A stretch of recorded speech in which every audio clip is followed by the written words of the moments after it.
উড়ন্ত school bus Ahmed Suman. একদিন রোহানদের স্কুলে একটা নতুন বাস এলো। বাসটা দেখতে অদ্ভুত সুন্দর, চকচকে হলুদ রঙের, আর তার দুই পাশে ছিল দুটো রূপালি ডানা। বাস চালক জামাল চাচার মুখে ছিল এক রহস্যময় হাসি। সব বাচ্চারা বাসে উঠে বসল। যেই না তারা সিট বেল্ট বাঁধল, জামাল চাচা একটা লাল বোতাম টিপলেন। বাসটা একটু কেঁপে উঠল, তারপর আস্তে আস্তে মাটির উপর ভাসতে শুরু করল। আরে, আমরা তো উড়ছি! আনন্দে চেঁচিয়ে উঠল রোহান। বাসটা তখন রাস্তা ছেড়ে সোজা আকাশের দিকে উড়ে যাচ্ছিল। নিচের বাড়িঘর, গাছপালা সব ছোট খেলনার মতো দেখাচ্ছিল। বাসটা নরম তুলোর মতো মেঘের ভিতর দিয়ে সাঁতার কাটতে লাগলো। বাচ্চারা জানালা দিয়ে হাত বাড়িয়ে মেঘ ছুঁয়ে দেখল। মেঘগুলো ছিল ঠান্ডা আর ভেজা ভেজা।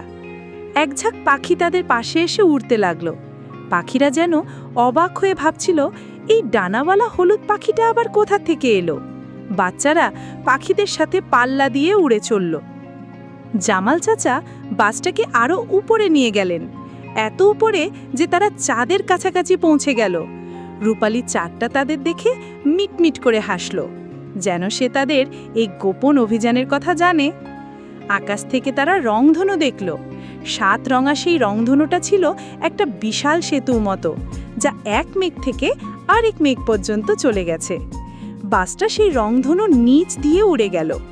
তারা দেখল পাহাড়ের চূড়া, যা মেঘের চাদরে ঢাকা। তারা দেখল রূপালী নদীর স্রোত, যা সাপের মতো এঁকে বেঁকে বয়ে চলেছে। পৃথিবীটাকে আকাশ থেকে দেখতে যে এত সুন্দর, তা তারা আগে কখনো ভাবেনি। দেখতে দেখতে স্কুলের সময় হয়ে এলো। জামাল চাচা বাসটাকে ঘুরিয়ে স্কুলের মাঠের দিকে নিয়ে এলেন। বাসটা কোনো শব্দ না করে পালকের মতো হালকাভাবে মাঠে নেমে এলো। বাস থেকে নামার সময় জামাল চাচা বললেন, আজকের গল্পটা কিন্তু আমাদের মধ্যেই থাক। বাচ্চারা হাসি মুখে মাথা নাড়ল।